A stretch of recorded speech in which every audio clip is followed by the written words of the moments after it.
What is up, fellow nerds, and welcome back to the Dapper Snapper Gaming channel, and welcome back to How Do I Want to Do This? This is our series where we take a look at all playable options available to players in Dungeons & Dragons 5th edition, then we rank them on a scale of 1 to 10 and either build them or fix them depending on how they rank. Now today we start our final subclass discussion of the Rogue class, and that is the Thief, going all the way back to the PHB, all the way back to the beginning, and seeing if maybe they've finally figured one out at the very beginning and see if this thing is actually worth using. But before we do that, make sure to leave a like on the video and subscribe if you haven't already. And of course, share the video with your friends and click the bell so you're notified when new videos are uploaded. So the Thief Rogue really embodies what most people think of when you think of a rogue, right? You are someone who is a burglar, you steal things, you're a pickpocket, things like that, right? That's what most people think of when you think of a rogue. And so in that way, we kind of are embracing our roguish legacy here. And so does that doubling down on the flavor also translate to good mechanical success? Let's find out. Starting off at level 3, we get Fast Hands, and this expands what we can do with our Cunning action. So now as a bonus action, along with our Dash, Disengage, and Hide, we can now make Sleight of Hand checks, we can disarm traps or unlock doors with our Thieves tools, or we can take the Use an Object action. Now, I don't know the last time that the quote-unquote use an object action was mentioned at my table. You know, I don't think that this is an action that we really talk about all that much. To me, this is basically when I'm running combat, a lot of times this is considered as an interaction. Using an object is typically seen as like opening a door, right? And the way that I run it at my tables is if you're opening a door, you can do one of those in a turn as an interaction, a free kind of action. So if you wanted to do that again, then you could use an object and go again in that way. So the way that I see it, at least the way that I run at my table, which I know is not quite raw, but still I think that a lot of people end up running it this way just because taking your action to open a door kind of sucks. So that can be kind of rough. But I think that being able to use this as a bonus action definitely can help.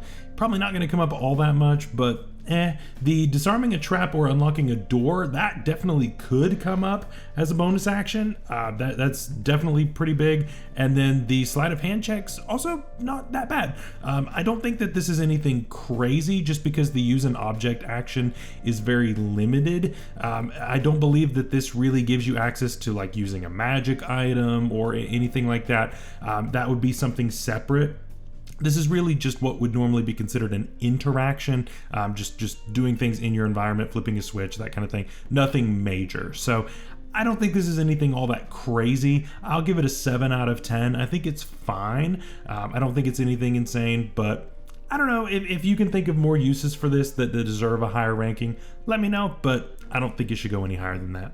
Also at 3rd level, we get second story work, and this makes us just a little bit more nimble. So with this, we gain the ability to climb faster than normal, and we get rid of the extra movement needed to climb, which is really cool. Might as well have just given us a climbing speed, but whatever. Then also when you make a running jump, the distance that we can cover is now extended by a number of feet equal to our dexterity modifier. This is okay, right? I think climbing isn't something that comes up all the time, but definitely could as a rogue. If anybody's going to be climbing, it's probably going to be you, so that's fine. And then the jump distance, I mean, I really don't think people are jumping all that much in D&D. You might once every 4, 5, 6 sessions, maybe, unless there's something really specific in your campaign. I don't see this coming up all that much, so neither of these are something that I think is insanely powerful. Climb speed is nice, but it's nothing crazy. Again, I think this is another 7 out of 10. I don't think it's anything crazy. I don't think it's bad. I don't think it takes anything away, but the buff that it is giving is not anything that I'm really clamoring over. At 9th level, we get Supreme Sneak, and this gives us advantage on our stealth checks as long as we moved less than half our speed on the same turn. This is definitely cool, right? Now, again, the stealth check would have to be our action because this is assuming that it's in the same turn. So, you know, if you're using this outside of combat, this is obviously a lot more loosey-goosey, but if you're doing this in combat, making that stealth check is still an action. So, you know what I mean? I don't know if I'm super pumped about this for in combat, but outside of combat, I don't think it's that bad because just because I'm moving a little bit slower, that means that I'm probably gonna get, you know, like a 40 on my stealth checks, and so it really doesn't matter, right? So ultimately, I think this is good. This just negates the need for some like Boots of Elvenkind or things like that you normally would be looking for as a rogue. Lets you use other magic items and that kind of thing, which we'll get to here in just a second. But yeah, it's not bad. It's not bad at all. I would give this an 8 out of 10. I think this is an improvement over what we've been looking at so far. Always having advantage for most of the time without expending any kind of resource. Yeah, sign me up, that's pretty good. At 13th level, we get Use Magic Device, and this one's pretty spicy. So with this, we actually now can ignore any restrictions that would normally be placed on magic items. We're talking class restrictions, race restrictions, level requirements, anything like that. Even if we were not normally eligible, we now are. So where does this come into play? What are some magic items that come to mind, right? Number one that comes up in play that you wouldn't use as a rogue, but Holy Avenger. You could use that if you wanted to. Obviously, the Paladin is not going to let you have his, but it's out there, right? More so, the way that I see this is spell scrolls. I see spell scrolls being a really important thing, especially when it comes to things like Raise Dead or Revivify or things like that normally you wouldn't be able to cast, that aren't necessarily concerned about you making a check necessarily with that skill, and maybe you want to have a good wisdom or charisma or whatever if you're trying to be the backup on that, but this definitely could be interesting. The most difficult part of this is going to be getting your friends to allow you to use these really cool magic items. If your wizard has a Staff of Power, you're not getting it. It's not happening, right? Your wizard is going to use that until you go find something else. And that's going to be the tough part about it, is you're going to have to try to find something that maybe doesn't fit anybody in your party, and you kind of are the cleanup. That's probably where your role is going to fall most of the time, which just means that the effectiveness of this is really gonna vary wildly as you go. But this also means that you might get something really early. If you've got a level requirement that's much higher than 13th and you get it early because your DM's feeling really nice, then you could have something really overpowered really early, and that could really come in clutch. Overall, that's really good and definitely sets you up for some big success. That's a 10 out of 10 to me, because there are so many things that this could possibly mean, and really you're limited by what your DM gives your party. And by the time you're 13th level and on, your DM's probably going to be throwing some really powerful stuff at you to use, just so that the DM can throw even more powerful monsters at you. So this just leads to a really good relationship where the DM gets to bring all kinds of crazy stuff and you get to absolutely beat them down, which is awesome.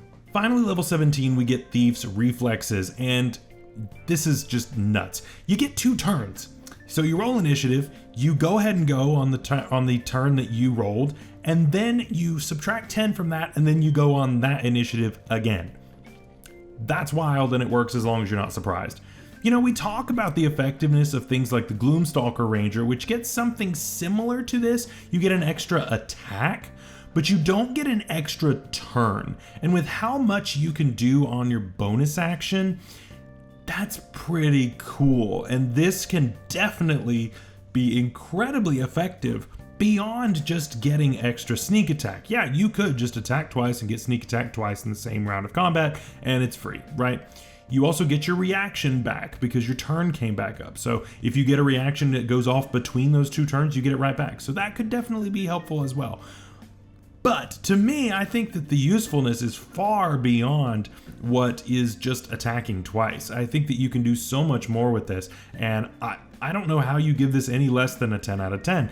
getting 2 turns is insane. It just opens you up for success far more than what most other rogues are getting at this level, which is just awesome. So where do we land on the Thief Rogue?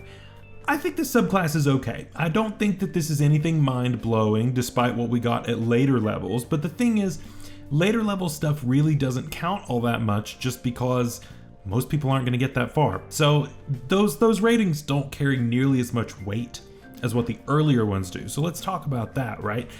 We get some pretty generic rogue things as far as we get some extra cutting action stuff. We can climb, we can jump, and we can sneak, right? We're being a rogue, and that's really what this seeks to bump up. This doesn't do anything insane. It doesn't do anything crazy. It does not do anything that I'm like, man, I really, really am excited to get blank until 13th level, depending on what the DM gives me, and definitely 17th level. I'm very excited there. So to me, I can't really count those later really high rankings as much as I'm ranking the earlier ones. So yeah, that's a bit of a tough situation that this puts us in. But overall, I really think that this is kind of the embodiment of an 8 out of 10. I think it fits pretty much in the middle of the usable type of tier, right? I don't think this is a bad subclass by any means. It's a little boring, but I mean, it's also pretty much an open canvas. You can do whatever you want to do with this and make it work, right? Just because it's called Thief doesn't mean you necessarily have to be a thief. I think you could flavor this pretty much any way that you want and it'll really work. So definitely could work there. I could see, you know, you're a pickpocket maybe, or just a small time criminal, and you could make this work. You could be the worst criminal there is and you're stealing everything from everybody. I think that this all works under that umbrella, or you could go a completely different direction, and that's totally fine. You could just be a close-up magician, honestly, and I think that it could work out here too. So definitely lots of options for you, and I think it's worth playing. I think it is absolutely worth playing. So that's our video for today. Make sure to check out our build later this week, and that will be the final rogue build, and I am absolutely looking forward to that. And then next week, I think we're gonna go ahead and start with Sorcerer. I don't think we're gonna take a break this time between subclasses. We'll have to see, just because I'm currently in the middle of renovating my office. I know it doesn't look like it yet because we haven't started, but we're starting this week, hopefully. And so all this junk is gonna get moved out of here. We're gonna be doing some stuff in the room, and then we gotta move it all back in here, actually in an organized manner. So that's a thing. So we'll see. If we take a week off, it'll only be the 1 week, and then we'll be back in for Sorcerer. Not going to be anywhere near as long as of a hiatus as what I took before this. So don't worry, I'll be around. It's all good. So until next time, stay safe out there, stay healthy. We'll see you later. Bye-bye.